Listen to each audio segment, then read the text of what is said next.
हम उस बयान से हम तफरका रखते हैं। हमको लगता है कि उनका बयान जल्दीबाजी में दिया गया बयान है और कहीं न कहीं उनके जो बहुत थॉटफुल बयान नहीं है। रामचरितमानस सनातन हिंदुओं का धर्म ग्रंथ है और इसके ऊपर बहुत से लोगों का विश्वास है।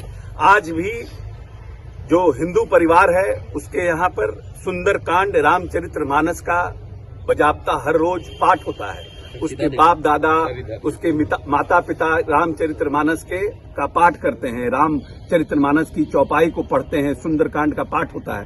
तो वैसे चीजों के ऊपर किसी तरह का इस तरह का बयान देना ये उचित नहीं है। और जिस चौपाई का उन्होंने उल्लेख किया है वो चौपाई को उन्होंने जो कहा है कि मैं अधम जाति विद्या पाए भयउ जथा दही दूध पियाए, मतलब कि उन्होंने इसको इस तरह से पुटअप किया है कि जो छोटी जाति के लोग हैं अगर वो विद्या पाते हैं तो वो एक तरह से सांप को दूध पिलाने के भांति है। इस तरह से उन्होंने प्रोजेक्ट किया है। मगर ये तुलसीदास जी ने ये नहीं कहा।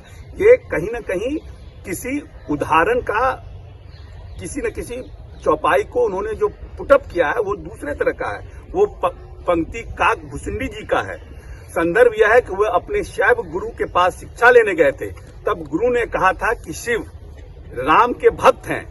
यह सुनकर मुझ शिव भक्त को, जो शिव भक्त थे, उनको बहुत गुस्सा आया। तब उन्होंने क्रोध का कारण बताते हुए कहा कि मैं अधम जाति का होने के कारण विद्या पाकर उसी तरह हो गया था जिस तरह से सांप दूध पीकर हो जाता है। इसलिए आप किस चीज को कहाँ पुटअप करते हैं वो भी बहुत इंपॉर्टेंट है तो चौपाई, लेकिन किस संदर्भ में वो चौपाई कही गई है ये भी तो प्रोजेक्ट करिए, ये भी तो लोगों को बताइए। अगर इस तरह से आप रामचरितमानस की चौपाई को लोगों के बीच में रखिएगा और आप प्रदेश के शिक्षा मंत्री हैं रखिएगा तो लोगों में जो नौजवान लोग हैं उनमें भ्रम पैदा होगा कि ये रामचरितमानस सही नहीं है, जबकि रामचरितमानस पर विश्वास हजारों साल से लोगों को है। महर्षि वाल्मीकि जी ने लिखा था तब रामचरितमानस इतना पॉपुलर नहीं हुआ था क्योंकि वो उनकी भाषा बहुत क्लिष्ट थी और उसके बाद तुलसीदास जी ने उसको सिंप्लीफाई किया और तुलसीदास जी ने उसको सिंप्लीफाई करके उसको जन जन तक पहुंचाया।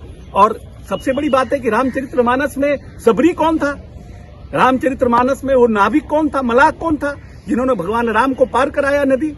तो पूरी रामचरितमानस तो जो कहता है में जो दोहा है उसमें एक और चौपाई है, जाति पाति धनु धर्मु बराई प्रिय परिवार सगन सुखदाई सब ताजी तुम्हारी रह उराई तेही के हृदय रहु रघुराई। मतलब गोस्वामी जी महर्षि वाल्मीकि के माध्यम से कहते हैं कि प्रभु श्री राम जात पात धन धर्म बरप्पन सब जिसने छोड़ दिया है उसी के हृदय में विराजते हैं।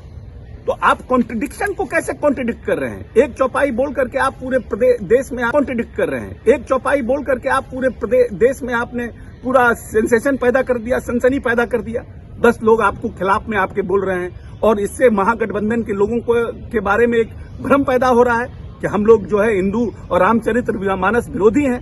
हम लोग क्यों हम तो को एग्जिस्टेंस की बात करते हैं कि हिंदू धर्म के प्रति भी हमारा सम्मान है। हमारे नेता नीतीश कुमार जी पूरे जगह भगवान राम की जो शोभा यात्रा निकलती है, कौन नहीं जानता है कि हर बार भगवान राम की शोभा यात्रा में नीतीश कुमार शामिल होते हैं। तो वो तो एक तरह से सम्मान दिखाते हैं उनको, जो लोग भगवान राम के प्रति शोभा यात्रा में शामिल होते हैं उनके प्रति सम्मान दिखाते हैं, आदर दिखाते हैं। दुर्गा पूजा में हर पंडाल मंदिर में घूमते हैं और पूरे सूफी सेक्टर को, चाहे वो फुलवारी हो, चाहे मित्तन घाट हो, चाहे मनेर शरीफ हो, चाहे बिहार शरीफ हो, सबको नेता ने डेवलप करने का काम किया है। उसी तरह से जब 250वां गुरु गोविंद सिंह की जयंती हुई, किस तरह से पूरे देश के लोग आए थे और किस तरह का उन्होंने व्यवस्था किया था। आज भी पंजाब के मुख्यमंत्री ने कहा था उस समय कि पंजाब में हम इस तरह की व्यवस्था नहीं कर सके जिस तरह की व्यवस्था नीतीश कुमार ने बिहार में किया है। तो हम तो कोएग्जिस्टेंस की बात करते हैं कि हम साथ में मिलकर के रहें, साथ में मिलकर के जाएं। तो इस तरह की भाषा और इस तरह की बात को,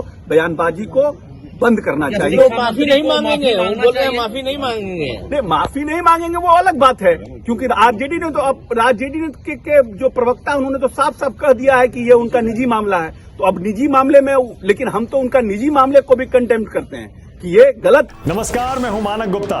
अगर आपको हमारा ये वीडियो पसंद आया हो तो इसे लाइक और शेयर जरूर करें और हाँ, हमें सब्सक्राइब और फॉलो करना ना भूलें। ताकि आप देश और दुनिया की कोई खबर मिस ना करें। तो जुड़े रहिए हमारे साथ और देखते रहिए News 24।